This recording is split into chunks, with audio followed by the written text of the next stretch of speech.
Hey everyone, it's Julie. Today we'll be making shredded chicken quesadillas. These were so simple, took about 12 seconds to make, but they were delicious, so let's get started. So I would recommend using cheddar, any type of cheddar, a sharp cheddar. Did I just say sharp? A sharp cheddar I would recommend. I use chipotle cheddar because it's what I had on hand, but feel free to use any kind you like. I decided to use boneless chicken thighs. They had some fat on them. I do not enjoy chicken fat at all, so I removed most of it. I seasoned them with salt and pepper and a spice blend that I prepared, which consisted of paprika, a little bit of cumin, garlic powder, and onion powder.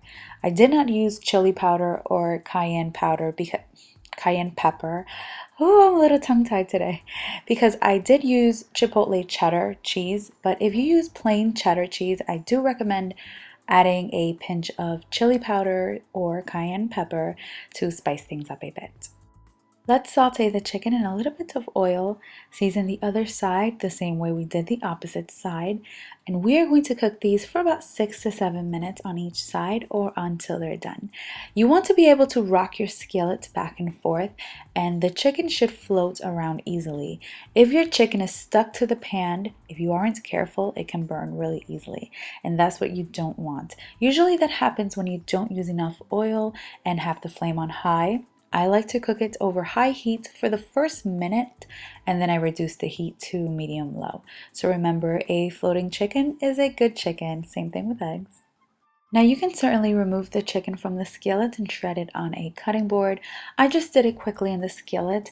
I had a couple small pieces, so it just made sense to shred them in the skillet. But if you have a lot of chicken, I suggest removing it from the skillet. I also suggest you remove it from the skillet if you are not an adult. Safety first, okay? Good. You can use chicken breast if you prefer, but keep in mind that we're not using any type of sauce to give the chicken moisture, so I do recommend using chicken thighs for this recipe, but use whatever you prefer. After I shredded the chicken, I let it saute for an additional 4 minutes or so. I added in some red bell peppers, gave them a stir, and you're probably wondering why I usually don't leave sizzle noises in the background. Truth is, when I cook with music on, and I can't play other people's music in my videos, but I usually remember halfway in the video, and then I shut off the music, and you'll hear some sizzles in a little bit. I added a little bit of lime juice and cilantro. Hear the sizzle. This was really good, by the way. Give it a little stir, and now we're ready to assemble our quesadillas.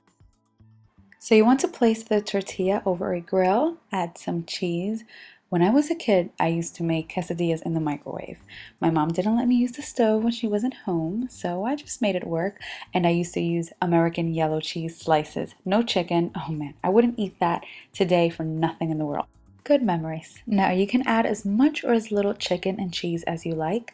Ask your guests if they prefer the quesadilla extra cheesy or extra chickeny or normal. If they wanted cheesy, add more cheese. If they wanted chickeny, add extra chicken, less cheese. Fold the tortilla. Cook this over medium-low heat. Do not cook it over high heat or else the tortilla will burn and the cheese will melt. You don't want that. I like to cut these into 4 pieces. You can certainly cut them into 2 big pieces or 3 medium-sized pieces, whatever you like. These came out so good. They were super easy to make. And if you like the cheese to ooze everywhere and be stringy, I suggest adding a little bit of mozzarella to the cheddar cheese because cheddar cheese typically doesn't stretch out. But these were incredible. I really hope you guys give these a try. And thank you all so much for watching.